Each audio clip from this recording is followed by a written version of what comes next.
Sí. Entonces, vamos a cerrar esto y volvemos con el diálogo que traemos, que me parece a mí nos resuelve muchas de las cosas que estamos planteando aquí. Es decir, volver al diálogo que teníamos entre teología y pastoral. Y de una pastoral que tiene que iniciar en la familia. Entonces, ahí estamos hablando de pastoral y teología ubicada en el círculo familiar. O círculo familiar un poquito más extendido, cuidadores. Para mí ahí se resuelve el tema. Se puede afirmar que la teología se mueve no a un nivel teórico explicativo, entonces agreguémosle esto más. La teología, estamos uno más aquí. La acción pastoral era entendida como una aplicación práctica en un lugar concreto de la teología universalmente válida. Hoy en teología se da un mayor peso a la acción, o si se prefiere, al compromiso. De este modo se abre el camino para el entendimiento de la teología práctica. La teología práctica es la reflexión. Este párrafo les interesa a ustedes por su ministerio, porque ustedes están en el campo de la teología práctica. Si vamos a entrar en las especializaciones de la teología, hay teología sistemática o teología dogmática, que es en la que se entra en esas discusiones que hablábamos ahora de cómo es Dios, naturaleza de Dios, eclesiología, neumatología, escatología, 15 tomos, 20 tomos, San Agustín, Rahner, Barth, toda esa gente. Entonces, esa es una teología más sistemática. Hay teología histórica, pero aquí estamos hablando de ¿cuál? La teología práctica. La teología práctica. Entonces les interesa este párrafo. La teología práctica es la reflexión teológica de la acción eclesial.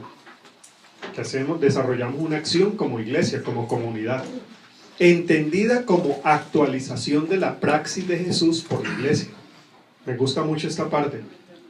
¿Qué es lo que hace la teología práctica por parte de la iglesia? Actualizar lo que Jesús hizo al hoy.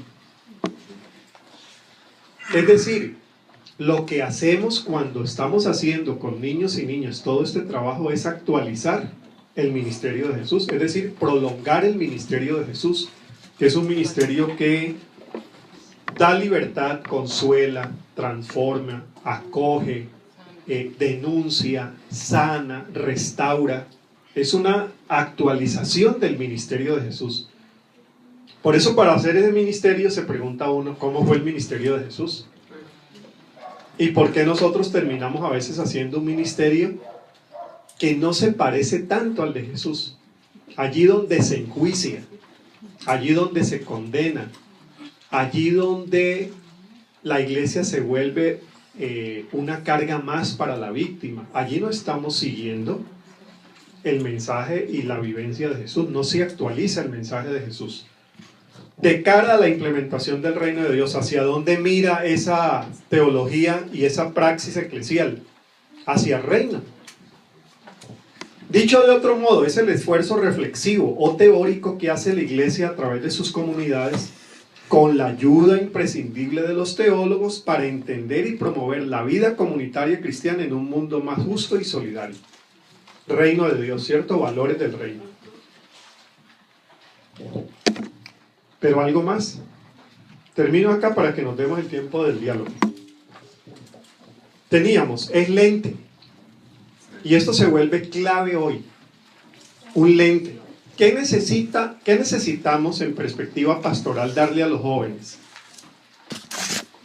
¿El credo para que lo repitan o un lente para que lean? Hay una propuesta de lente. Me parece que es más útil hoy. Pero lo podemos discutir. ¿Hasta dónde el credo o el texto o los 10 mandamientos de la iglesia te siguen sirviendo como verdad indiscutible e infalible? Hay unos infalibles, hay unos absolutos. ¿Cuáles serían? Y lo vemos ahora, porque me gustó mucho tu participación y la que hiciste aquí también. La teología bíblica nos presenta... Entonces decíamos, lente, interlocutora y acicate profético. O sea, quien se acerca a la teología no se queda quieto, te moviliza. Decíamos, hay que tener cuidado porque te vuelve eterno insatisfecho. Como miramos a lo que viene, que es el reino, no nos conformamos con lo que es. Y para saber vivir entre la iglesia que es y la iglesia que debería ser, uno necesita cierto ajuste emocional. Para uno vivir entre la familia que debería ser y la familia que es, ese es un asunto. Hay teologías que te tiran más a la familia que debería ser y te vuelve un intolerante. O hay otras que te tiran a la familia que es, entonces te vuelve un resignado.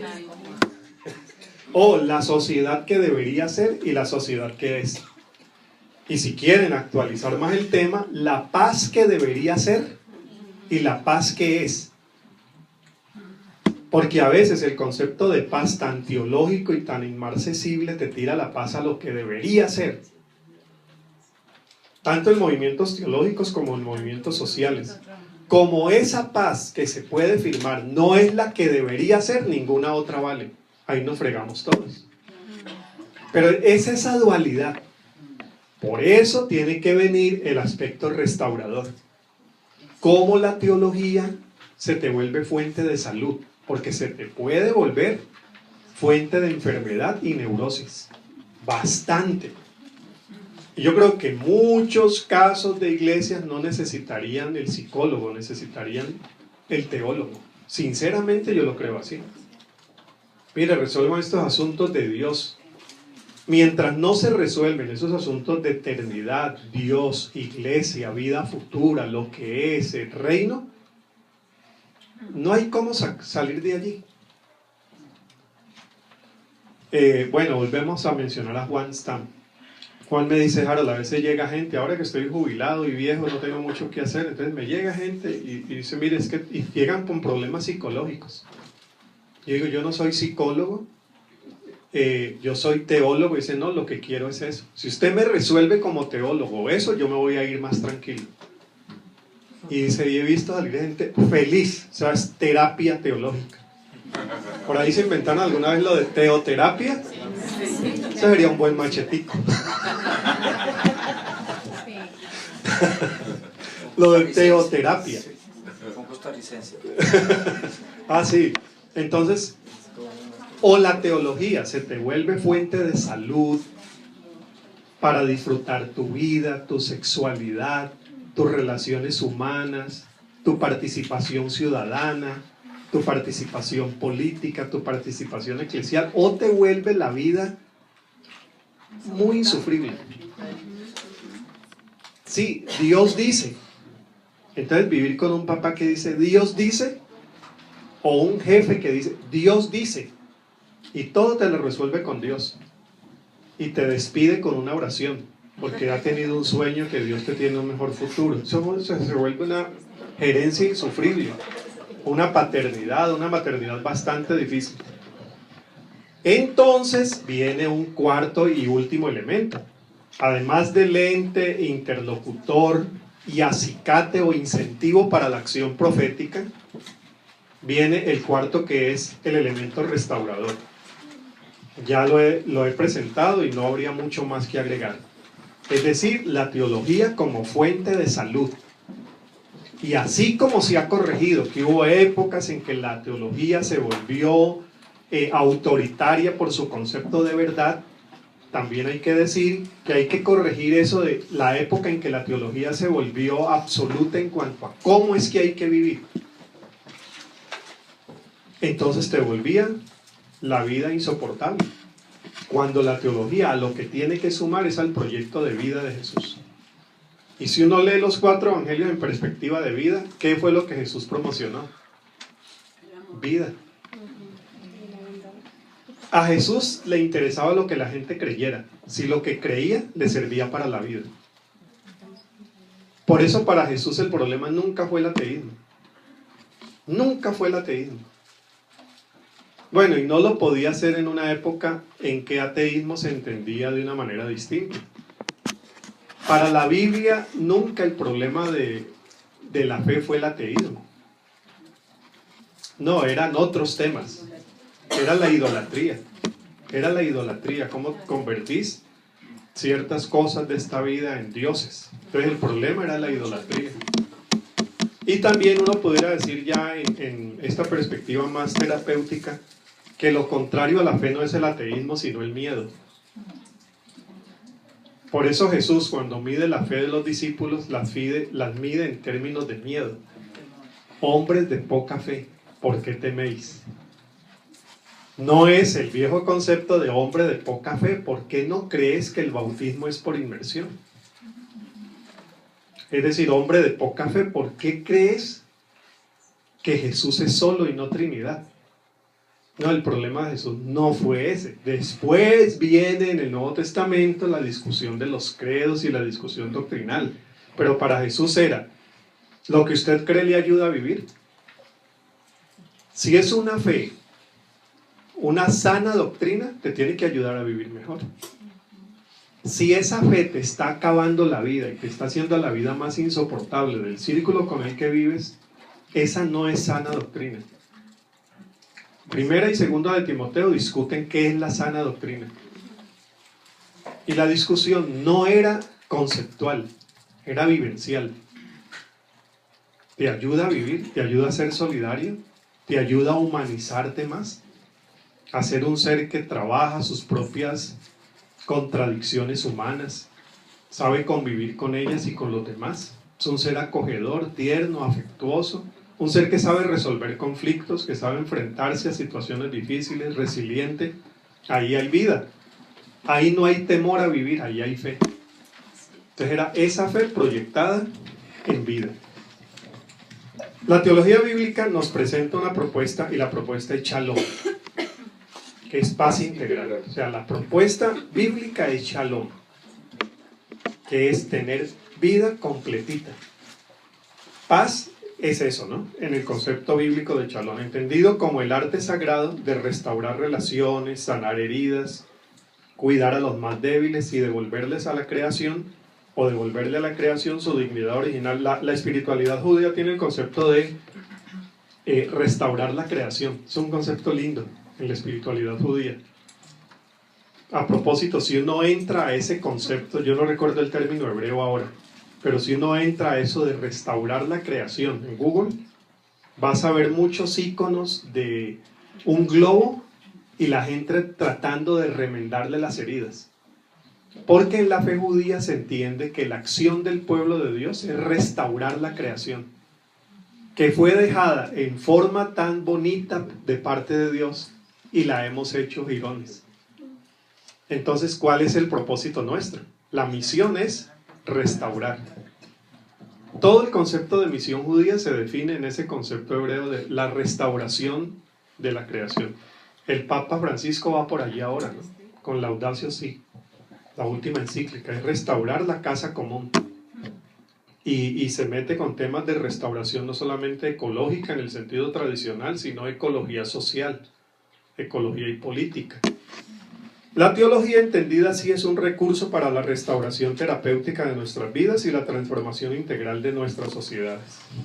Podemos también conversar sobre esto y discutirlo. La acción pastoral. No, ahí me devolví. La tarea misionera es la labor de un alfarero, lo que decíamos ahora. En este caso, del Dios que trabaja para la construcción del Shalom. Ya desde el inicio del Génesis, al Señor se le presenta como un Dios laborioso. Es que esta no la colocaron. Ah, ¿no está ahí? No, es que como la anterior la repitieron. Ah, hubo una repetición de copia. Sí, pero vamos a poner todo esto en internet. Sí. Son tres términos muy humanos, los más humanos que se pueden emplear. El Dios que siembra el jardín, el Dios que construye, el Dios que labora, el barro, el alfarero. Son los términos que se utilizan en Génesis. Alfarero, jardinero y constructor. Son tres términos para rescatar hoy. Si alguien quisiera, por ejemplo, presentar en algún seminario o instituto alguna tesis sobre misión, una misión a partir de los de las tres figuras que se usa en Génesis para Dios: alfarero, constructor y jardinero. ¿Se imaginan una misión así? Cuando la misión se hizo fue con conquistador, invasor y otras ores.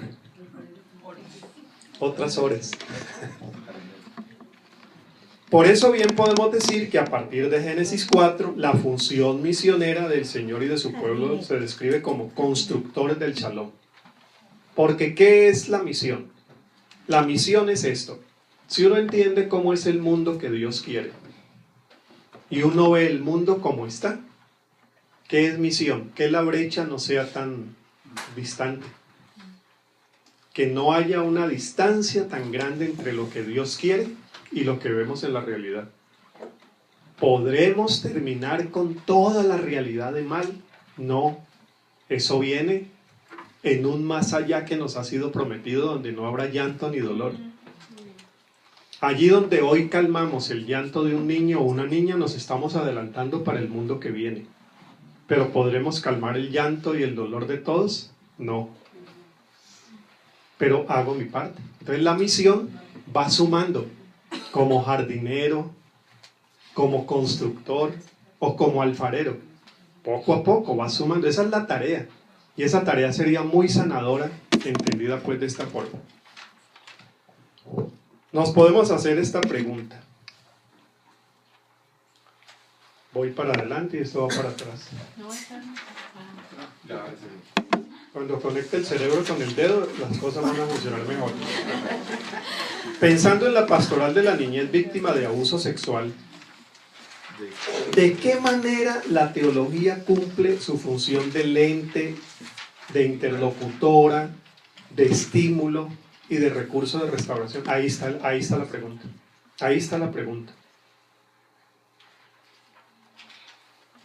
Y tenemos la pregunta ahora mucho más enriquecida, por lo menos para formular algún intento de respuesta, con el diálogo que teníamos antes del receso.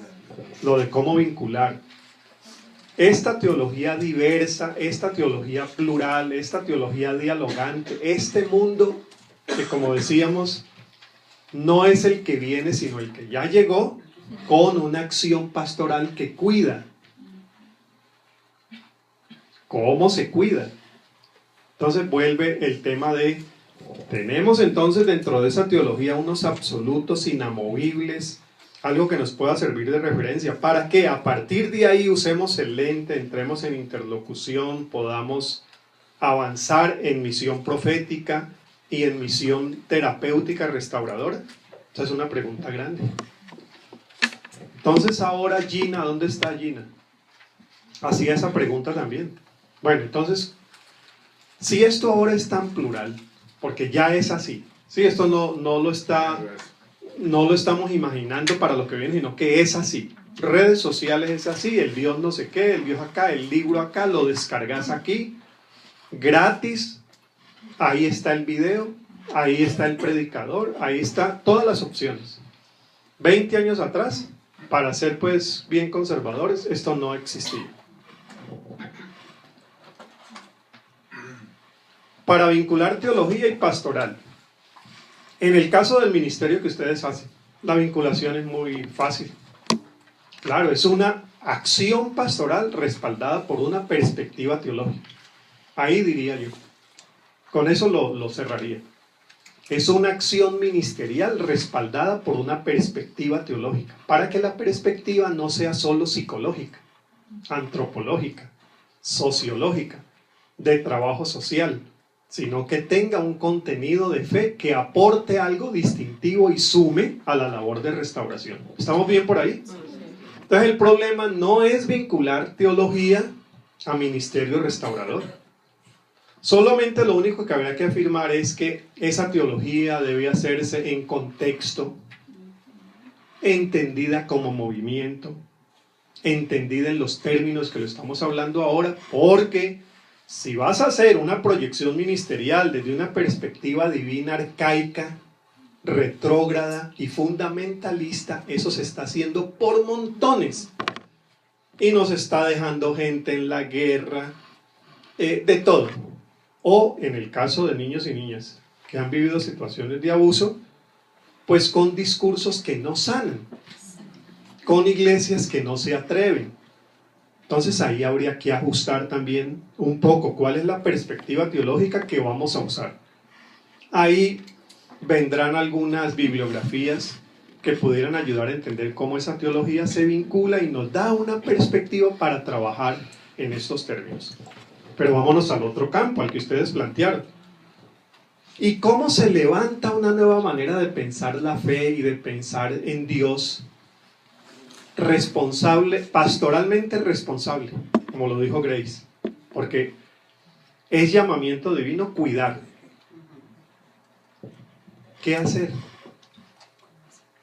¿Dónde están los referentes? ¿Dónde está lo que yo digo? Aquí está lo absoluto. Entonces a mí se me ocurren algunas cosas, pensando más como papá otra vez, se me ocurren algunas cosas. Parta de su verdad entendida en el nivel de comunidad local. ¿Usted es metodista? Ahí hay unas verdades que se han defendido por muchos años. ¿Usted es presbiteriano o presbiteriana? Ahí hay unas verdades que ya van a cumplir 500 años, desde Calvino. ¿Usted es luterano o luterana? ¿Usted es católico o católica? Mire que está partiendo del mismo Dios, pero está partiendo de unas convicciones teológicas particulares en ciertos temas. Hay una fe común compartida. ¿Cuál es? Credo de los apóstoles, cristianismo histórico, Trinidad, Biblia, pero siglo XXI, uno quisiera que hubiera un credo 2.0. Sí, necesitamos eso, el credo de los apóstoles 2.0.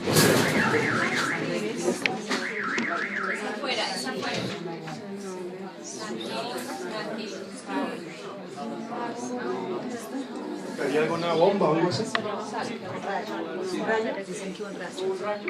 ¿Un rayo?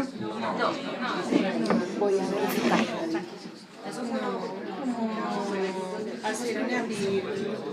Pero no fue temblor. Todo lo que se mueva si yo viniendo a Costa Rica lo asimilo a temblor. Bueno, ni fue el tema que estábamos tratando, espero. Entonces, ¿volvemos? ¿Alguien nos anuncia ahora qué pasó?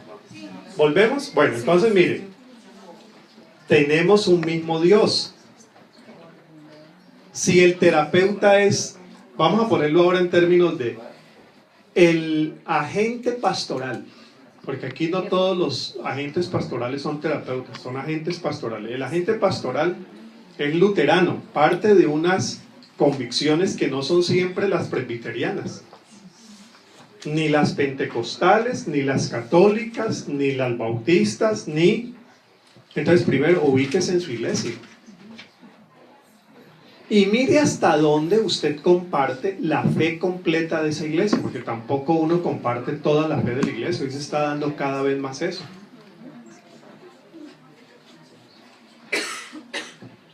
La formación espiritual, la formación cristiana de jóvenes, niños, niñas, se da a partir de esas convicciones básicas.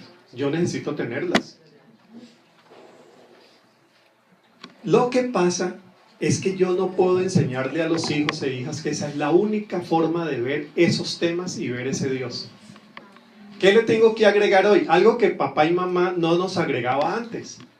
Era, esta es nuestra convicción. Y por esta convicción hay gente que ha dado la vida.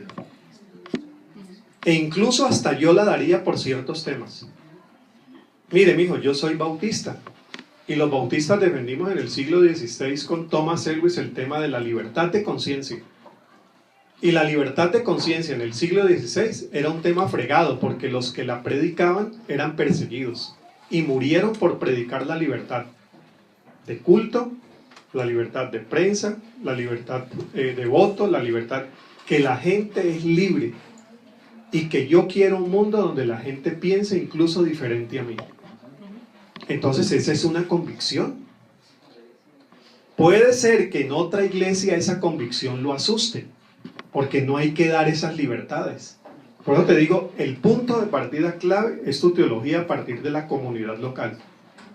Y para mí la comunidad local tiene que volver a recobrar su sentido, porque cada vez lo está perdiendo más. Se vuelve asistencia dominical. Pero ¿qué acuerdos mínimos tenemos? Entonces vamos a meternos en un tema bien difícil, diversidad sexual.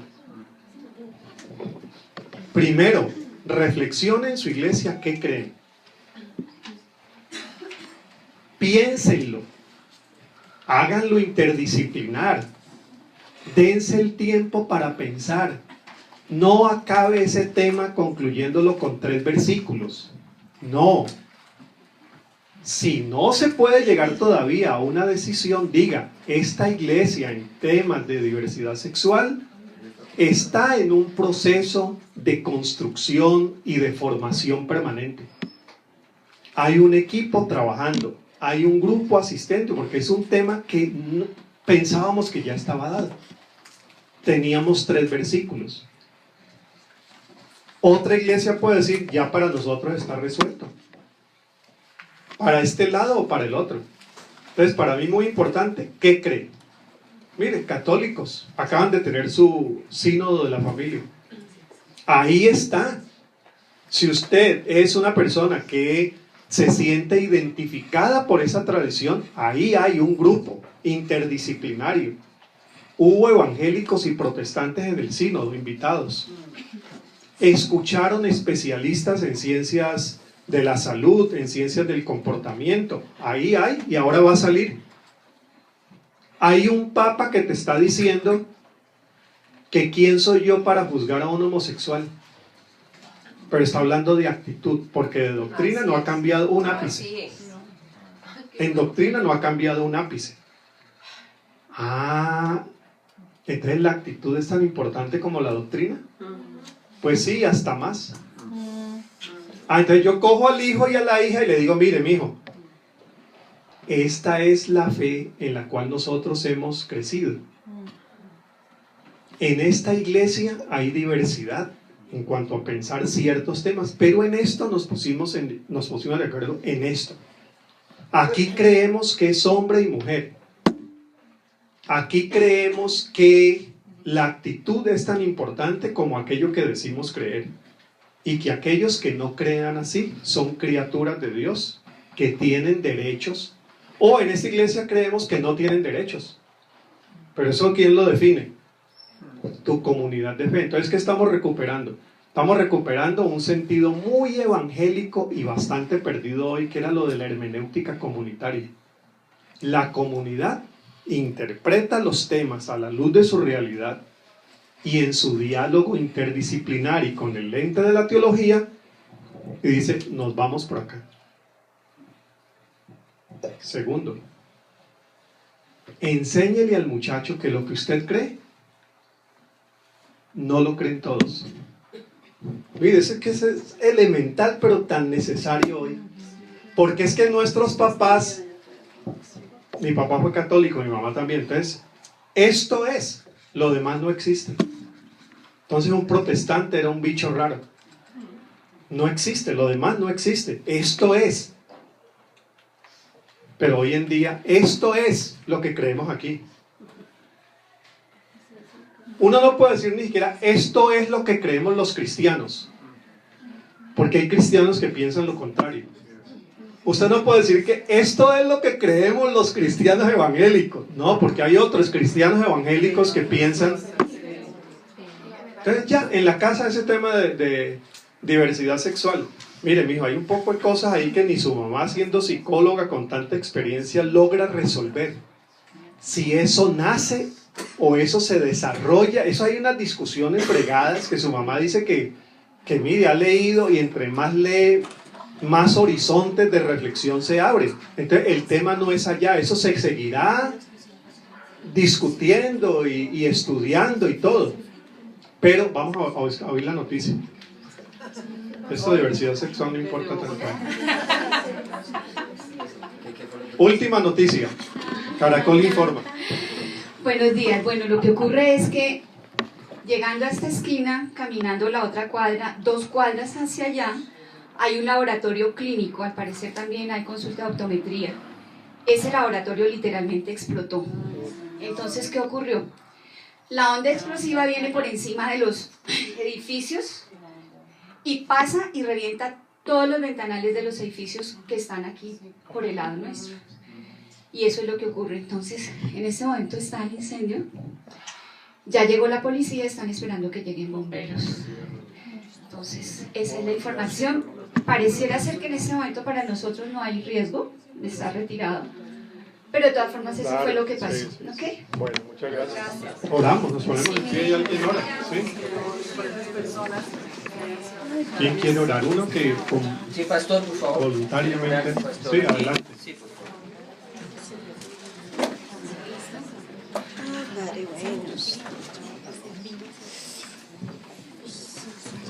Padre, clamamos a ti en el nombre de Jesús, con la certeza, Señor, de que tú siempre estás en nuestra ayuda. Queremos colocar delante de ti, Padre, las personas que en este momento están siendo afectadas directa o indirectamente por este suceso. Pedimos, Señor, que todo se dé para los organismos de socorro, la sabiduría, la inteligencia que tú les has dado a ellos, Señor, se ponga en marcha para poder, Señor, encarar este momento difícil. Si hay víctimas, Señor, clamamos por su familia. Fortaleza tuya, Señor, en un momento tan difícil como este, donde lo inusitado nos golpea, Padre. Nos identificamos como familia tuya en ello y clamamos en su favor. En el nombre de Cristo Jesús. Amén. En acción de gracias. Amén. Gracias. Bueno, entonces, vamos otra vez a lo de la pastoral, ¿cierto? A lo de la pastoral. Esto de la pastoral funciona en el espacio familiar, en el espacio escolar, en el espacio eclesial y otros que usted esté considerando ahora. Pero yo diría que esos tres nos dan ya la ilustración por dónde va. Entonces, defina. Eso lo están haciendo varios. Si usted tuviera interés en ver diferentes posiciones sobre ese tema, entonces yo tengo ahí cosas y a mí me gusta leerlas para un lado y para el otro, porque es un tema que tiene su complejidad médica, psiquiátrica, histórica. Sí, que homosexual en el primer siglo la categoría social no existía, es una categoría que viene después de la modernidad, como no existía prostitución, entonces que la mirada era otra, que, a ver, uno va leyendo, pero hay iglesias que ya se lanzaron a hacer posiciones, entonces hay varias, yo tengo varias, de un lado y del otro extremo, entonces hay que leerlas. Aparte de la posición que uno tome, 2 o 3 líneas pueden ser orientadoras, ahí vendrían como los referentes. A eso le agrega, por encima de todo, algo que no se agregaba antes a la teología: actitud. Jesús tiene una verdad, pero Jesús tiene una actitud. Usted le pregunta a Jesús qué piensa del adulterio. Jesús era muy conservador en cuanto a esos temas de familia. Lo que él habla sobre familia, lo que él habla sobre adulterio, lo que él habla sobre divorcio es muy conservador, en la línea del primer siglo. Pero lo que uno conoce no es la discusión temática, lo que uno conoce es la actitud de Jesús. Pues te quería preguntar sobre eso. De pronto el temor que a veces se tiene es que en medio de ese dialogar sobre ellos se llegue, por decir algo, a una posición que se aparte de lo que se dice en las escrituras, ¿sí? O sea, yo lo que veo es que el problema es cuando de pronto se llega en nombre de la verdad a actuar sin el amor, que es a la larga el sentido completo, ¿no? Pero cuando de pronto se llega como iglesias que dicen, hay iglesias de homosexuales, Sí, claro, ¿no? claro, sí. Sí, que dicen, no, pues llegamos a ello, y pues es como el celo que uno quisiera. O que Claro, uno pero quisiera nota que estás diciendo el celo que uno quisiera. ¿Quién es el uno quisiera? Vos, tu familia, tu iglesia, ¿cierto? Ahí es donde uno tiene que hacer el trabajo. Si no quisieras que lo de afuera entrara aquí, ahí tienes que hacer trabajo pastoral y teológico. Pero que no quisieras que el mundo fuera así, ya es. Entonces viene un tema adicional que tenemos que reflexionar, como que es sociedad laica, sociedad plural y secularismo. Que esos son factores culturales que no teníamos hace unos 50 años. Las sociedades son cada vez más laicas. Entonces la injerencia de la religión ya no es tan determinante para términos jurídicos, términos médicos, términos políticos. Antes la iglesia decide todo. ¿Ustedes se acuerdan? Aquí ya vemos como unos, hay conmigo como unos 7 u 8 que pasamos de los 50 años.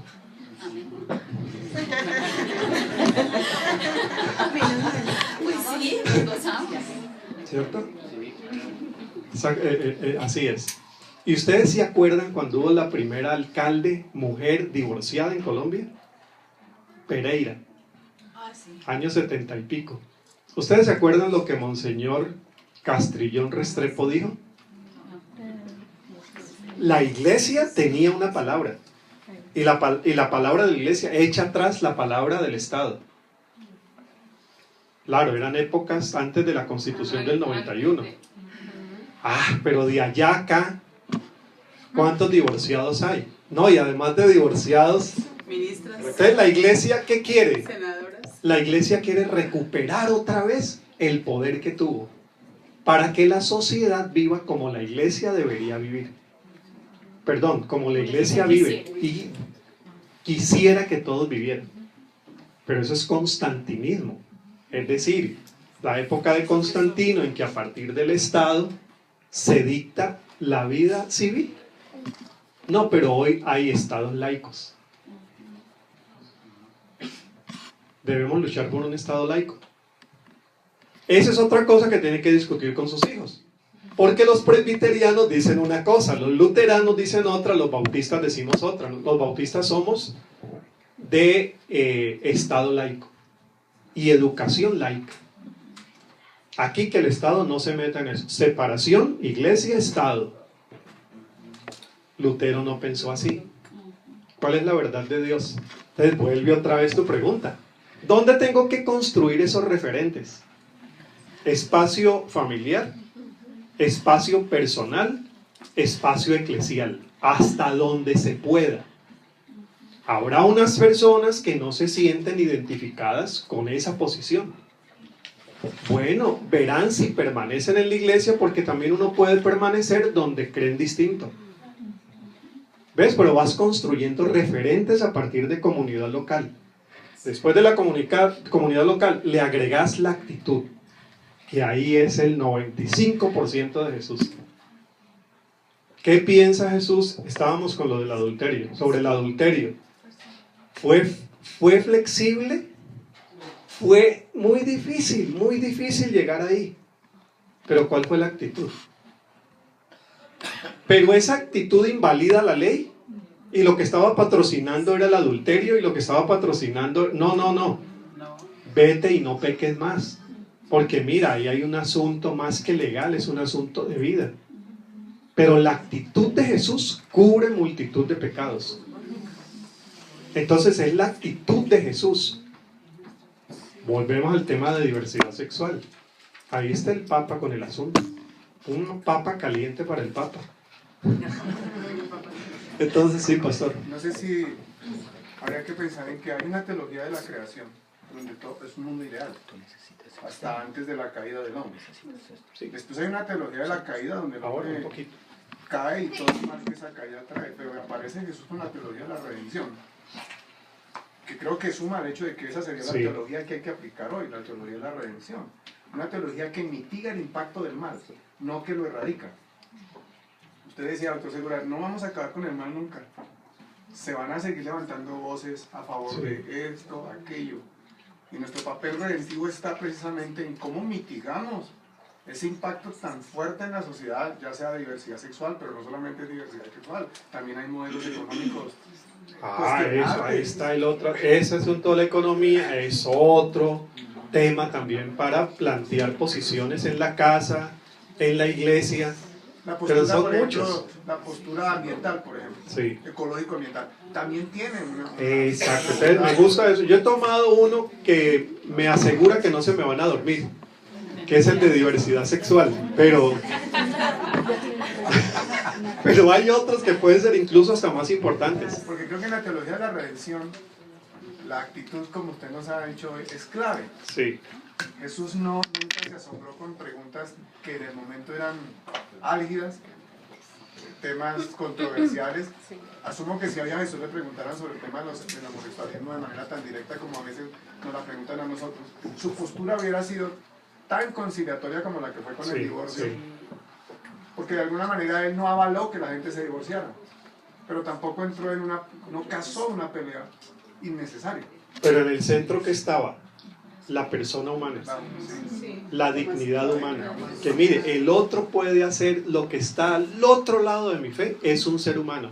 Yo no puedo llegar a la Inquisición, ¿ya? Y hay unas inquisiciones muy educadas hoy en día, pero son inquisiciones. Entonces vuelvo a tu pregunta. Uno lo que tiene que velar es su espacio. A partir de ese espacio que jugás un rol de sal y luz en la tierra, no de reflector incandescente, porque lo que se hizo en otras épocas era que esa luz se imponía como reflector a toda la sociedad, y el que no se ajuste a eso que yo considero que es la luz está fuera de la ley, y se confundió pecado con delito, que es otro asunto que si deslindamos, nos sacamos inmensidad de problemas teológicos. Mire, un homosexual puede ser pecador, defínalo en su iglesia, pero no necesariamente un delincuente. Nomás entender cositas así ayudan a la luz de una perspectiva bíblica, porque nos escriben a Visión Mundial, mire, queremos que se sumen a la no criminalización de la diversidad sexual en África. ¿Se suman o no se suman? ¿Cómo van a tratar de criminal un homosexual? Pero hace 40 años aquí trataban de criminal un marihuanero. A mí casi me reseñan en el F2 por ese mismo problema. Lo trataban a uno como un delincuente. No, ya hemos avanzado en eso, en otros temas también. Bueno, entonces le pone esa actitud. Frente a eso, ¿qué le pongo? Mire, al muchacho, a la comunidad hay que ponerle este tercer piso, que es, ya definimos posición, ya definimos actitud. Ahora agréguele un tercer piso. El tercer piso es, por más firme que sea la creencia y por más tierna que sea la actitud, el mundo no cree así. El mundo cristiano. Hay otros que tienen otra actitud y se llaman cristianos. Hay otros que tienen otras posiciones y se llaman cristianos. Entonces ahí están unas iglesias que aceptan, otras que medio aceptan, otras que declararon esperar hasta estudiarlo y otras que no aceptan. Yo creo en su mayoría. Mijo, en el colegio se va a encontrar con esa diversidad. Usted tiene que estar listo para una diversidad que uno no tenía hace unos años. Colegio metodista eran todo, colegio bautista era, colegio católico, colegio marista, eso. No, pero hoy ya no. Entonces, ¿cómo lo voy a exponer? Con el primer y segundo piso sin decirle el tercero. Claro. Porque cuando hay esa única verdad, entonces es lo que pasa, que los hijos o los creyentes dicen, pero ¿cómo es que el hijo de tal persona que es cristiano y hace eso? Entonces hay que enseñarle la diversidad cristiana. Y ahí los biblistas, los que decías que están releyendo la Biblia, hay unos que han hecho unas cosas muy buenas. Por ejemplo, descubren que en el primer siglo no hay cristianismo, hay cristianismos. O descubren que hay una relación fuertemente homosexual entre David y Jonatán. Ya ese es otro tema, claro, pero mira que ese es otro tema. Eso ya es tercer piso.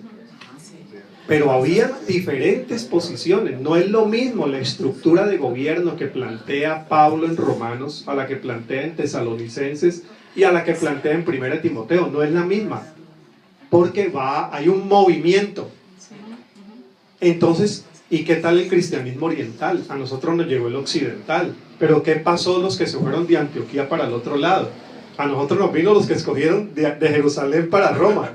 Pero ese otro cristianismo, entonces mijo, mire, ese también es cristiano. Y es diferente. Y es diferente. Y entonces eso que lo resuelvan en ese mundo, y ahí estamos en el tercer piso hablando ya de la categoría cultural, pluralidad. Estamos en un mundo plural.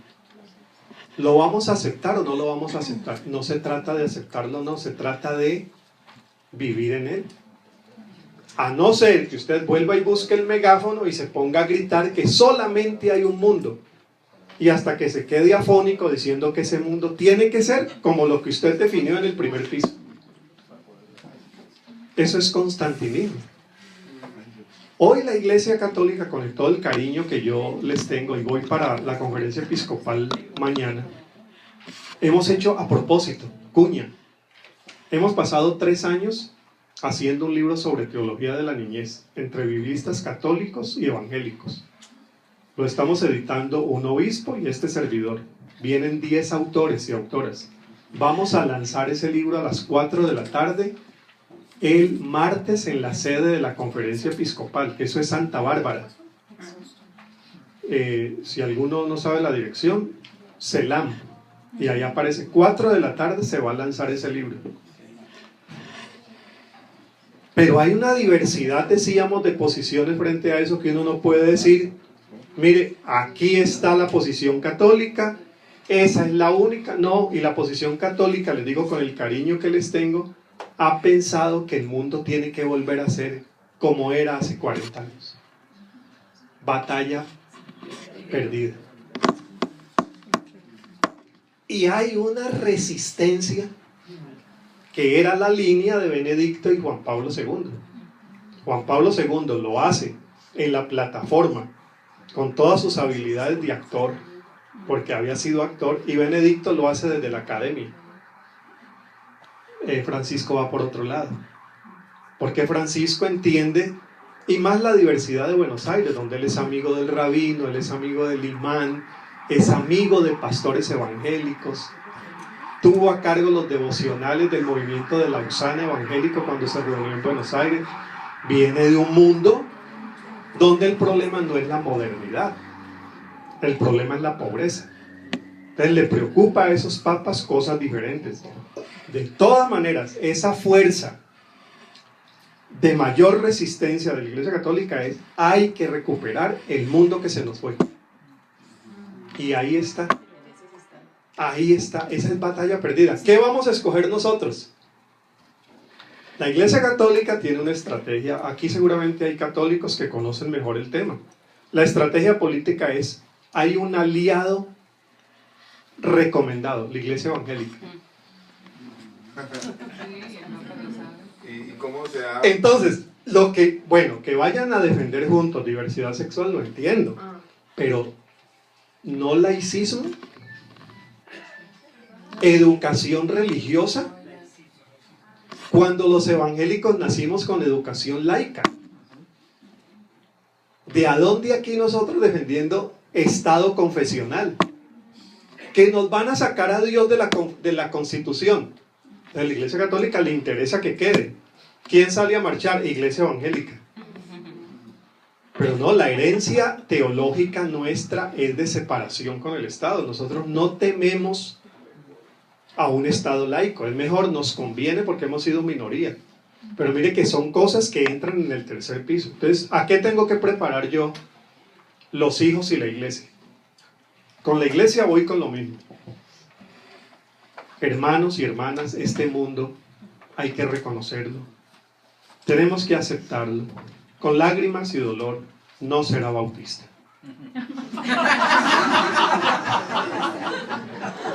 Lo intentamos. Hicimos nuestros mejores esfuerzos. Queríamos que este mundo fuera bautista. Pero este mundo no será bautista. Ni pentecostal.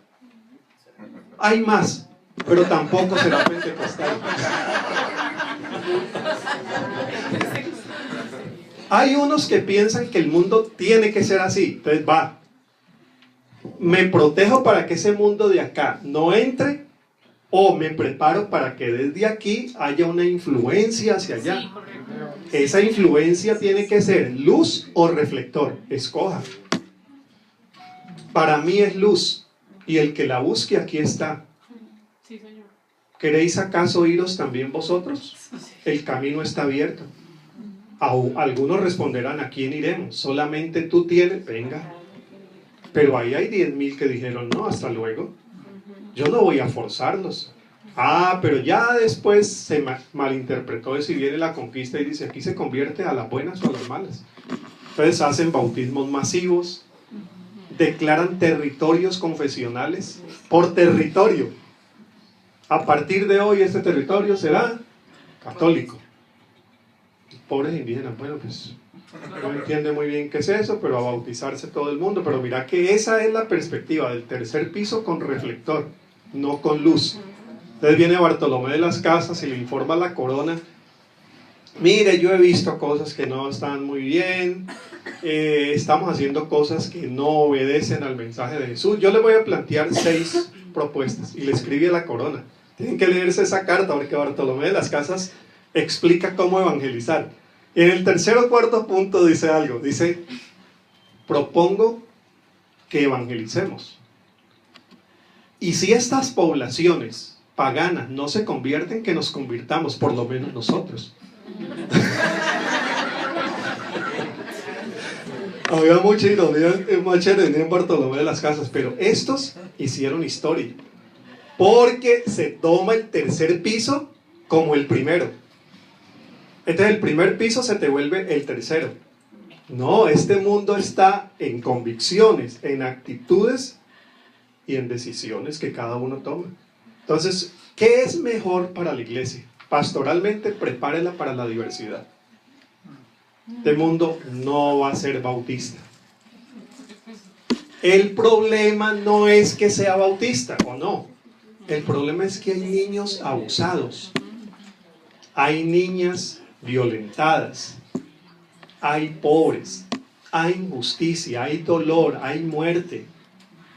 Hay desigualdad. Explíquele eso además de la Trinidad. Dígale que este es el tercer país más desigual del planeta. Este país es el tercero más desigual del planeta. No puede ser posible. Y en la región el segundo después de Haití. Con el crecimiento económico que hemos tenido. Pero explíquele el modelo económico. Dígale que eso es más grave que si la gente no es bautista. Porque bueno, si se bautiza o no se bautiza, el asunto es que bautizado o no, no tienen con qué comer. Que esto tiene una historia que no se va a resolver en La Habana. En La Habana se va a resolver algo que sí es importante, pero no va a resolver el problema de la desigualdad. ¿Qué es lo que originó la violencia? Entonces lo que dice Caballero, no es Calderón, Caballero, ¿qué es? No, el articulista de Semana, Antonio Caballero. Mire, hay que leerse esa columna porque él dice, la firma de la paz no nos pone en el punto final, nos pone en el punto de inicio. Y el punto de inicio es que este país es un país de 200 años gobernados por 40 familias que siguen en el mismo poder. En el mismo poder, los que buscan la paz y los que no la buscan, sí, son los mismos. Este era el nieto del que fue bisnieto del nieto del abuelo que fue del otro. Y ahí, recorre la historia de Colombia, 200 años. Entonces yo le he dicho a mi hijo, mire, tiene que coger el devocional de John Stott todos los días. Ahí me cuesta. Ahí le llevé la historia de Colombia. Va con la historia de Colombia más adelantado que con John Stott. Bueno, necesita entender los dos porque salió de aquí al año y medio. Le dice, papá, estoy entendiendo algunas cosas leyendo Campos Londoño, la historia de Colombia. Pero ese asunto es tercer piso, donde la pluralidad yo la vivo con solidaridad. Entonces si el asunto no es de convicciones, vámonos al tercer piso, es de cooperaciones. Y resulta que si lo que me interesa a mí es la restauración de la creación, puedo cooperar con el que no está conmigo en el primer piso. ¿Ven? Hay una red que va a tener su primer encuentro mundial en América Latina que se llama Red Global de Religiones a Favor de la Infancia. Métanse a internet, GNRC, Global Network Religion for Children, creo que se llama GNRC, Red Global de Religiones a Favor de la Infancia. son estos temas con gente que está en el tercer piso, no en el primero. Pero comparten el segundo. Entonces, es una red mundial donde están budistas, musulmanes, fe bahá'í, chamanes indígenas, redes de todo tipo, cardenales católicos, y pertenecemos varias organizaciones cristianas y varios pastores que participamos allí. Ya se tuvo una reunión en Hiroshima, Japón, ya se tuvo otra en Nueva York, y han decidido que la tercera debe hacerse en América Latina. Va a ser Brasil o Panamá, año 2017, y ellos han tenido la generosidad de invitarme a formar parte del equipo organizador. Allí están imanes musulmanes del mundo asiático, allí están los de la fe bahá'í en India, ahí están los de la comunidad judía, ahí están. ¿Qué nos interesa? El tercer piso. ¿Qué aseguro? El segundo piso. ¿Qué diálogo? El primer piso. Porque cuando vamos a desayunar, me dicen, Harold, ¿cómo ves? Me dice el rabino, ¿cómo es ese tema de que ustedes crean iglesias y no le piden permiso a nadie? Entonces dialogamos el primer piso. Le digo, rabino, es que la fe de Jesús, pero ahí se dialoga. Le dejaría algunas inquietudes, él me deja otras a mí. Entonces me dice, no, ya entiendo mejor eso de los evangélicos. Yo no sería evangélico nunca. No, así yo no sería evangélico. Le digo, y rabino, yo conociéndolo usted mejor y viendo su fe, yo judío le digo para rabino, yo nunca sería rabino. Una fe sin Jesús, una fe sin el Nuevo Testamento, yo no sé qué sabría hacer. Nos reímos y el desayuno termina sin tirarnos el cuchillo a la cara. Pero vamos a ver, porque me estoy inventando esto de los 3 pisos ahora, ¿no? Si ayuda pedagógicamente, ahí están las convicciones, es que él tiene las de él tiene, yo tengo las mías. Tengo que dejar de ser cristiano para cambiar las formas de cooperación en el trabajo de abuso. No, lo que tiene que pasar es por el segundo, porque nadie va a llegar al tercero si no pasa por el segundo, que es actitud. Y para mí el 80% está ahí, en la pastoral, de la casa, de la escuela y de la iglesia. Después hable de organización o de otros espacios, pero para mí el 80% está acá, el 20% en el primero y el 20% en el tercero. Pero como ustedes no me están creyendo todo lo que diga, eso me lo estoy inventando yo aquí, más o menos así lo veo, 80, 20, 20. 10 y 10. Bueno, pero algunos dirán, no, la cooperación es el 70%, y hay algunos que sí lo piensan así. Porque para mí, con que usted colabore aquí, piense en la existencia de un Dios eterno, vamos. Pero ¿dónde nos encontramos? Primero, en la convicción de que este asunto es tan grave que no lo resolvemos solos. Segundo, en la convicción de que el mundo de las religiones hace un aporte que la sociología, la política, la economía y la banca no pueden hacer. Es la fe. Tercero, que trabajar juntos es trabajar por el mundo que queremos ver reconciliado, porque el que tenemos ahora es este daña al otro. Palestina daña al hermano, el hermano daña al otro hermano. Entonces que el mundo de la religión tiene que apostar por paz. Y nos la jugamos en el tema de niñez. ¿Ya? Entonces, Valle, ahora sí. Esto me está llevando a algunas conclusiones que me parecen muy interesantes. Y es, tú estás hablando estás dando una respuesta de oración de hace muchos años, y es que pudiéramos tener focos de unidad. Me gusta el término focos de unidad. Sí, o sea, siempre he planteado la posibilidad de unirnos por la familia, por los jóvenes y por los niños. Y tú ya estás planteando la visión de la unidad frente a la niñez. Eso me parece una respuesta de oración importantísima. Pero también me dejas una inquietud muy grande, Harold, y es el hecho de que todo está partiendo de los papás. O sea, la familia, círculo familiar. Y ahí yo veo un peligro muy grande, porque fíjate que hay mucha diversidad, y yo estoy totalmente de acuerdo con lo que has dicho, pero no es clara el norte de la familia. O sea, no es claro para los padres hablar de varios temas con sus hijos, creando convicciones.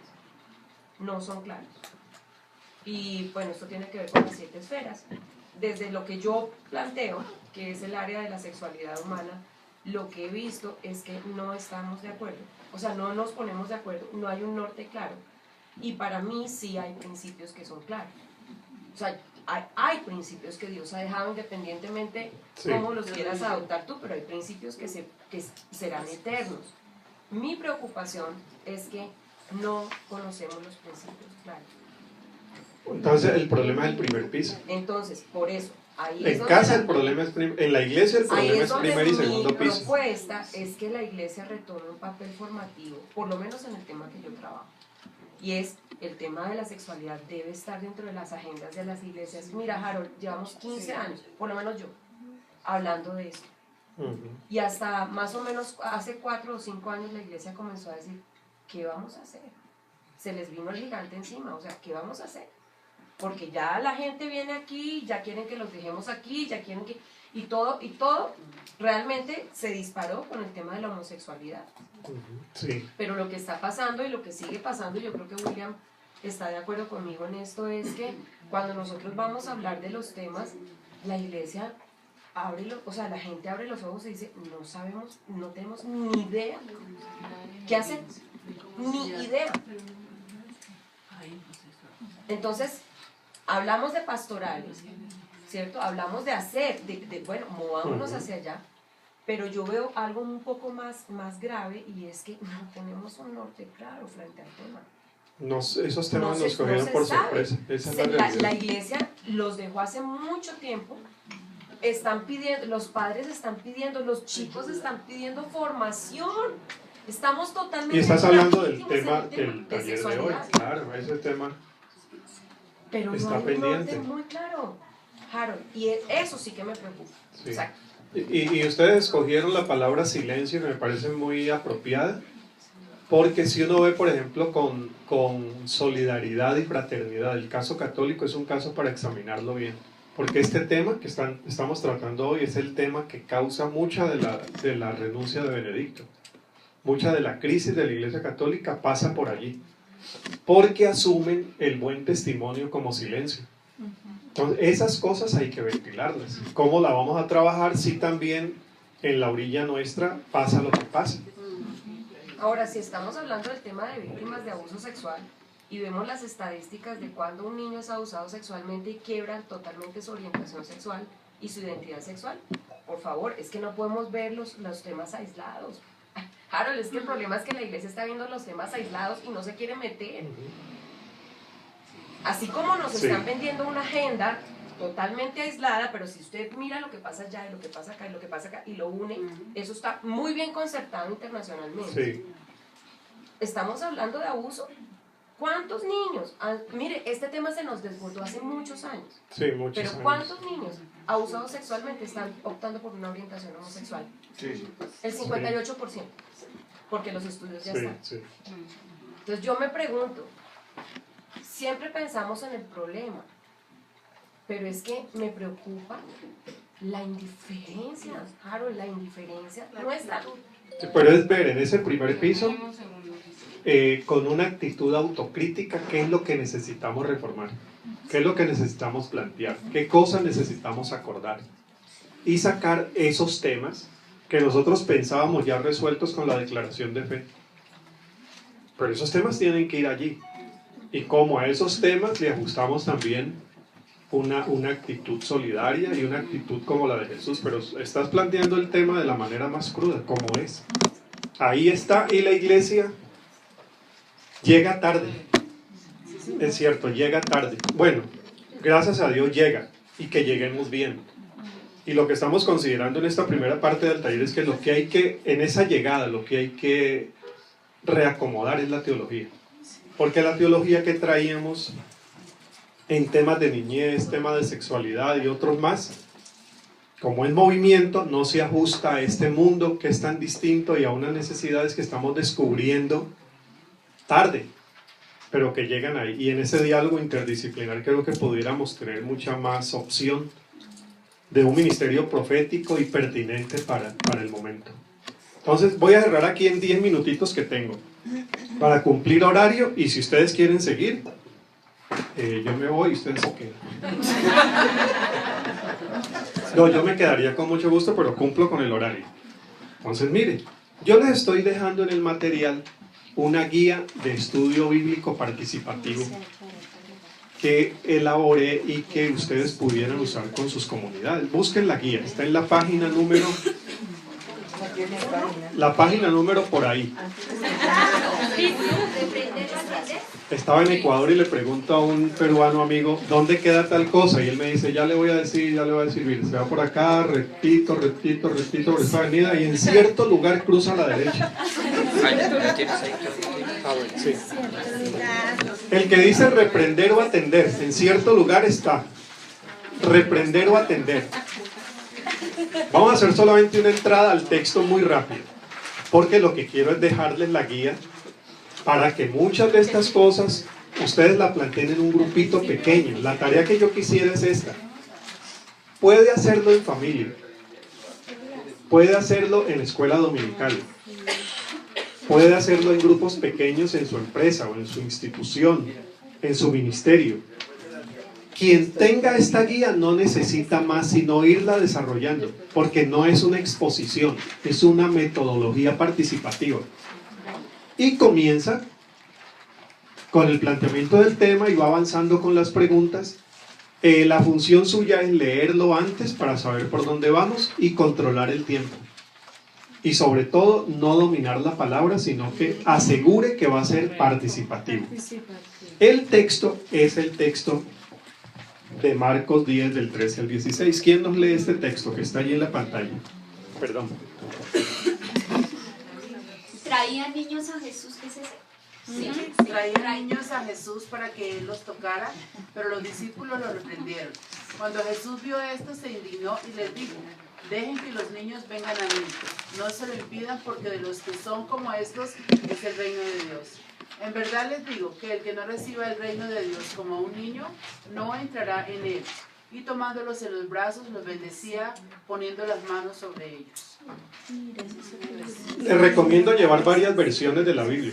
El texto es muy rico y puede ayudar mucho. ¿Alguien más que nos lea el mismo texto, por favor? Traían a Jesús para que Él los tocara, pero los discípulos le reprendieron. Cuando Jesús vio esto, se indignó y les dijo, dejen que los niños vengan a mí, no se lo impidan, porque de los que son como estos es el reino de Dios. En verdad les digo que el que no reciba el reino de Dios como un niño no entrará en él. Y tomándolos en los brazos los bendecía, poniendo las manos sobre ellos. Por lo general, cuando se lee el texto con estas metodologías, las lecciones vienen del mismo grupo. De todas maneras, yo agrego aquí 3 lecciones por si es que no salen, porque generalmente en los grupos salen las lecciones que uno llevaba preparadas y las superan. El texto, sobre todo para la temática de hoy y con la perspectiva que hemos dejado teológica, apunta por lo menos a 3 cosas que no se pueden dejar por fuera. El ministerio de la indignación es nuevo. Ese es nuevo. Tenemos el de... ¿Cuál decías? En ese ministerio estás especializada. Tenemos el ministerio de la reconciliación, el ministerio de la administración, ¿no? Bueno, listas inmensas y buenas todas ellas. Hay que agregar el ministerio de la indignación. Por cierto, este movimiento de los indignados lo que mostraba era, por lo menos uno debe mostrar indignación frente a lo que está pasando. Si es que no tenemos un modelo para resolver esto en 2 años, por lo menos indignación. Saramago decía, por lo menos sentirse uno decente para ver tanta injusticia y decir algo. Decencia, él decía, no decía revolución, no, decencia. Se necesita decencia. Entonces Jesús se indigna. Atención. Yo aquí quiero destacar 2 cosas. La palabra en griego no es tan usual. Y es la única vez que se dirige la palabra hacia los mismos discípulos y en público. Entonces se indigna. Y segundo, contra sus mismos discípulos. Parece que el ministerio de indignación también funciona hacia adentro. Y hay que, bueno, con calor pastoral, con talante cristiano, lógicamente, expresarlo. Pero hay que decir algo en contra de la misma iglesia. Frente al mundo que tenemos, frente a la Colombia que tenemos y las discusiones que tenemos en las iglesias, estamos siendo presa del caudal electoral de quienes sí tienen intereses muy claros. A estos políticos no les interesa discutir ni de teología, ni de economía, ni de política. A ellos les interesa mercadeo electoral. Hay que ser muy sincero. Ajustan su lenguaje con una perspicacia ecuménica pocas veces vista. Lenguaje interconfesional, ecuménico, interreligioso, plural. Pero ahí van votos. Hay que decir algo a esa iglesia si queremos despertar. Como estamos entre familia y este video no lo van a ver sino ustedes, yo estoy cumpliendo del año 78 al 2015, ¿cuánto hay? 36 años de haber llegado a una iglesia bautista. Llegué bebé.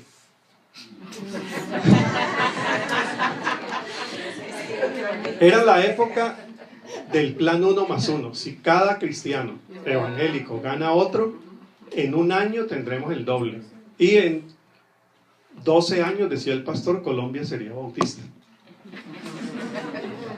Entonces ya después de 36 años, uno se sana por las decepciones que va teniendo. La decepción te sana ya. No puede ser posible. Sí, después de los 40 hay cosas que ya tiene uno que ser muy cándido para seguirlas creyendo. El hijo perfecto, la esposa perfecta, uno perfecto, la iglesia perfecta. No, uno se va ajustando y a eso le llaman se va volviendo más sabio. Yo me preocupo con los que dicen queremos a Harold por su sabiduría. Eso de sabiduría ya me suena a muchos años.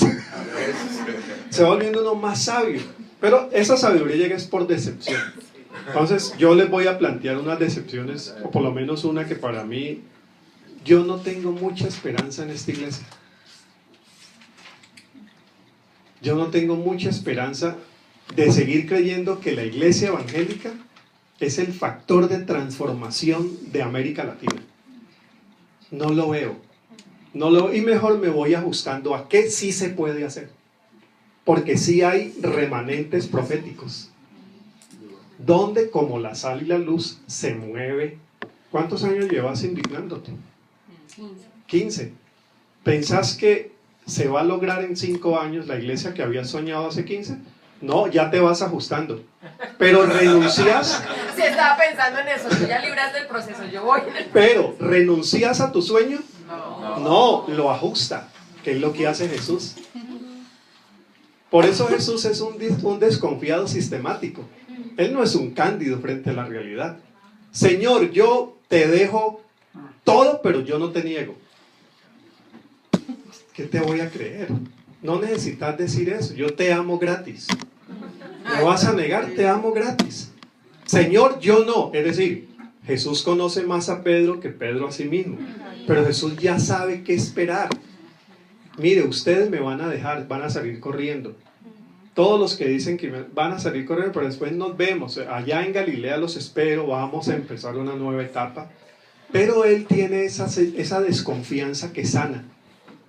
Ya deja de confiar en cosas que uno no debe confiar. Una Colombia bautizada por inmersión y hablando en lenguas. Yo no creo en eso. No creo que va a ser. No, este mundo es más plural. Como esa iglesia no la espera uno, como uno la esperaba hace 36 años, el ministerio de indignación cumple ese lugar de luz y sal. Porque sí hay un remanente. Me dicen, Harold, ¿qué andas vos hablando en mega iglesias fundamentalistas, electoralistas? Mira, hay un remanente al cual yo siempre le tengo confianza. Y por lo general son menores de 27 años. Que el pastor cree que piensan como el pastor. Entonces son los 12.000 miembros, hablas y después viene ese grupo. Y te los encontrás en redes sociales. Yo quiero seguir pensando en eso. ¿Qué leo? ¿Por dónde voy? En ese sí tengo confianza. Porque al fin y al cabo las transformaciones sociales no vienen por masificación. Vienen por impacto de minorías a la manera de la semilla de mostaza. Eso lo hace vivir a uno más tranquilo. Lo hace vivir a uno más tranquilo. Ministerio de indignación. Segundo, la apología en el texto. ¿Apología qué es? Apología es la vieja ciencia de la defensa de las doctrinas que se creen son las correctas y las bíblicas. Entonces el apologeta es quien defiende estas doctrinas y lo hace de una manera maestra. Aquí hay una apología. ¿A quién quieren defender los discípulos? A Jesús. Y nos hemos pasado defendiendo a Jesús, al Espíritu Santo, a la iglesia, a la teología, a la Biblia, cuando lo que hay que defender es al que sufre. Entonces, Señor, que no te incomoden, Señor, que no se acerquen, Señor, que no te dañen el momento, Señor, que estos niñitos, que... Déjenlos, el problema no soy yo, el problema son ellos. Déjenlos, pero ¿a quién defiende la iglesia? ¿Que hay que seguir defendiendo la fe? Claro. ¿Que hay que seguir haciendo una apología? ¿Una apologética? Sí, eso vale, pero mezclémosla con el elemento profético. El elemento de ¿a quién defiendo? ¿Y a quién defiendo? Volvamos a los 4 evangelios. ¿A quién defendió Jesús? Niños, en su contexto eran niños, niñas, extranjeros, huérfanos, viudas y pecadores. Esos 6 sectores, Jesús tenía más esperanza en ellos que en los fariseos religiosos. Y dice, cuando haya una fila para entrar en el reino de los cielos, estas prostitutas irán delante de ustedes. A los niños, ellos son los que tienen el potencial del reino. Si ustedes no se hacen como ellos, entonces, ¿a quién defendió Jesús? Y con los pecadores le fue mejor que con los santos. Sí, le fue mejor. Lo acogían. Lo acogían. Y si usted va a hablar de diálogo interreligioso, los ejemplos de Jesús son de gente fuera de la fe judía o de los que tenían disidencia con esa fe. El buen samaritano. Lo que impacta no es que era bueno, era que era samaritano. Entonces allí hay una forma como Jesús dice, yo no había encontrado fe como esta. Y le dice a una sirofenicia, libanesa hoy en día. Y que diga eso, o que diga, Señor, ¿y tú por qué? Lucas 4. ¿Por qué estás haciendo eso de manera tan abierta y acogedora con todas? Y dice, y el profeta Elías y Eliseo no se fue a Sarepta de Sidón cuando habían otros aquí más fregados que ellos. Y no escogió a los judíos, se fue allá. Y dice, y lo querían matar. Porque el corazón grande cree inquietud. El corazón grande, amoroso y acogedor, le cree inquietud siempre al fundamentalismo religioso. Entonces uno sale a la defensa de la fe. Pero la apologética tiene que ser una apologética que incluya los temas que más le duelen a esta sociedad y son los temas donde Jesús finalmente se la juega también. Y otro tema que no podríamos dejar por fuera es la expresión afectuosa de Jesús. Marcos y el otro evangelista son, sobre todo Marcos, muy insistente en los términos tiernos, tomándolos en los brazos. Imagina un Jesús que toca, los bendecía, poniendo las manos sobre ellos, toca, abraza. Hay afecto, hay comunicación de cuerpo a cuerpo, hay relación, hay calor humano, hay vínculo. Exacto, hay vínculo. Entonces Jesús, cuando habla de todos estos temas que nos duelen tanto a nosotros, pues nos pone esas 3 propuestas. Ustedes ahí en el grupo pueden sacar otras, pero son 3 que deberíamos cuidar que de alguna manera aparezcan porque dicen mucho sobre el tema de abuso y otras cosas. Ahora, por ahí en otro lugar del manual, ustedes se van a encontrar ya antes que el que vimos, algo que les voy a dejar referenciado. ¿Qué es esto? Dejen que los niños vengan a mí. Les cuento la historia y ahí termino. ¿Cuál es la historia de este documento? Hay un movimiento latinoamericano que se llama, les dije, Juntos con la Niñez y la Juventud. Pueden entrar y descargar esto también y otras cosas más. Movimiento Juntos con la Niñez y la Juventud, que es el que está interesado también en el evento de hoy, y por eso traemos uno de los documentos. Hace 10 años, sí, hace 10 años, la Mesa de Biblia y Teología escribió un primer documento sobre lineamientos teológicos sobre niñez. Yo estuve en ese primer documento. Pero han pasado 10 años, y como dijiste, tu nombre es Adriana, ahí la pusiste muy bien. Movimiento, como es movimiento, 10 años después, el texto puede ser muy bueno, pero hay otras cosas que van entrando, apareciendo, y dijimos, no necesitamos una segunda edición, necesitamos otros lineamientos teológicos.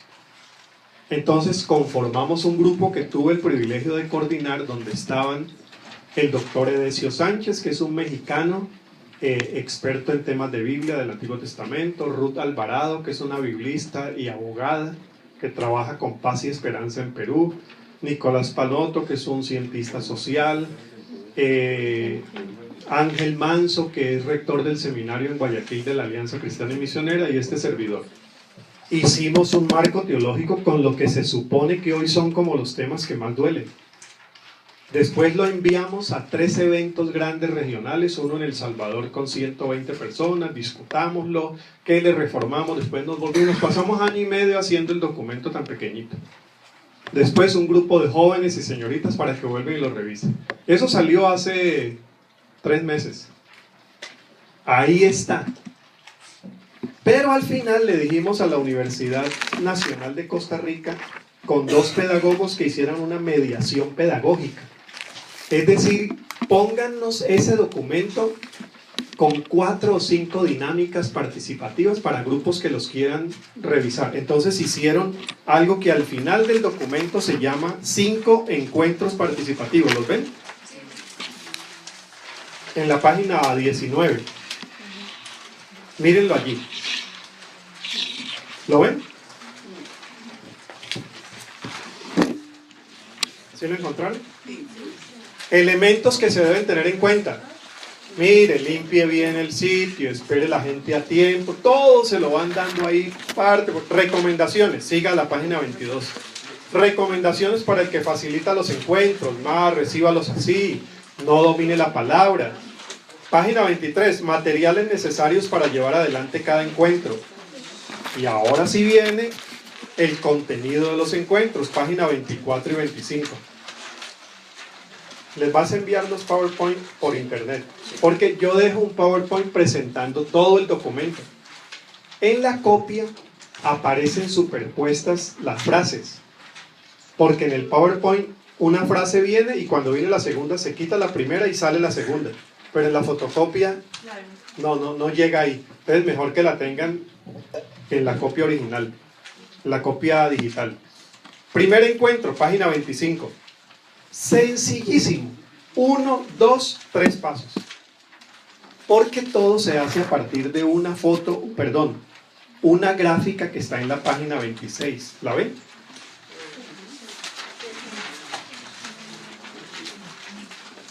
Segundo encuentro, página 27, pero en la 28 aparece el gráfico. Mire ese gráfico de la 28 tan bueno. Formas de violencia, incluyendo la predicación. Sí. Estos caricaturistas, cuando son pedagogos, lo ponen a uno en problemas. El papá que le pega al otro, el acoso, parece, ¿cierto? El ángulo inferior derecho, la maestra que quiere tener toda la autoridad, bueno, en fin. Viene el cuarto encuentro. Tercero, ahí viene otro gráfico, y después en la página 31 el cuarto encuentro con su respectivo gráfico, y un quinto que les insistí que pusieran como un resumen. Ahí les queda esto. Ahí les queda esto. Hay una dinámica participativa, pero como dijiste, esto del movimiento nos está haciendo entender que el movimiento es mucho más rápido y después de 3 meses de experiencia ya entramos en la segunda edición. Porque nos dicen temas de familia deberían hacerle un poquito más de desarrollo. Las transiciones entre un tema y otro. Yo era el editor, todo eso llega sobre la culpa mía. Fueron algunas cosas que hubiéramos podido mejorar, pero qué bueno, ya hubo otro grupo trabajando y tenemos ya la nueva edición. Tengo ahora que entrar a hacer la revisión, pero aquí está la primera, eso está apenas 3 meses. Está en plena vigencia. Pero vendrá quizá para enero o febrero una segunda edición que ahí sí queremos imprimir. Entonces ir en estos debates. Si ustedes quieren ganar más interés por estas dinámicas, les voy a contar algo que nosotros no caímos en cuenta y que el caricaturista puso, que es algo que ha traído mucha inquietud y que por lo que planteamos aquí es una inquietud que no se puede obviar. Miren en la página, para el encuentro número 4, la página 32.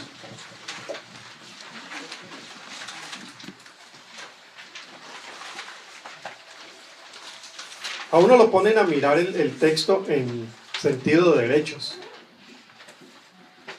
¿Notan algo ahí? 32. Tenemos derechos. Juego, estudio. Sí, que van 2 hombres cogidos de la mano. Ahora, la intención del pedagogo no era poner una posición, era dibujar qué es lo que estamos viendo. Hay ciudades donde eso no se está viendo tanto, hay otras donde más. Ciudad de México, por ejemplo, abierto. Bueno, no sé cómo está Bogotá. Sí. Hay una ciudad. Entonces el caricaturista dijo, aunque ustedes no trataron ese tema desde perspectiva de derechos, hay que ponerlo por si surge alguna reflexión, porque es lo que estamos viendo, es lo que se ve. Él lo pone solamente así, pero vamos a ver si en la segunda edición quitamos ese elemento porque puede ser distractor. ¿Sí? Porque el tema es delicado, pero ahí les dejo para que...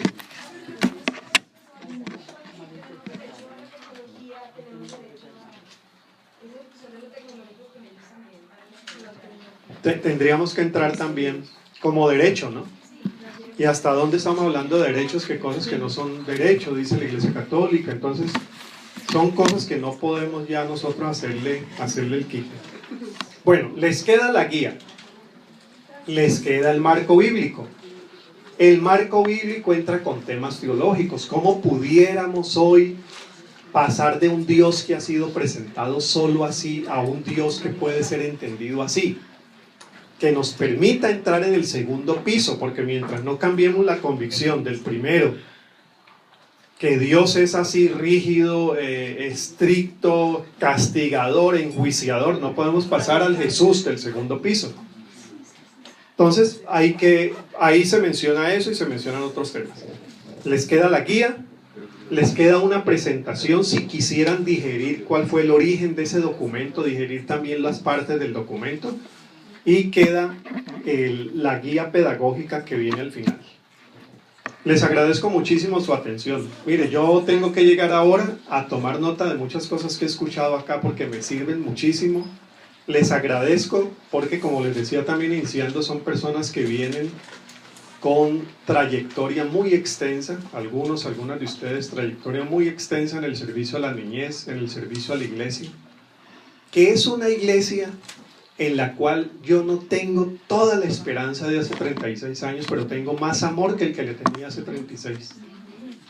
Esta iglesia evangélica es limitada, imperfecta, escurridiza en muchos temas, interesada, pero es la iglesia. Y si Cristo la amó como es, yo a esta iglesia me debo. Esta iglesia me ha formado, me ha amado, me ha acogido cuando llegué a la iglesia. Mi amor ha crecido por esta iglesia y ustedes son parte de esa iglesia y de mi amor. Que Dios les bendiga, les acompañe, vuelvan a invitar.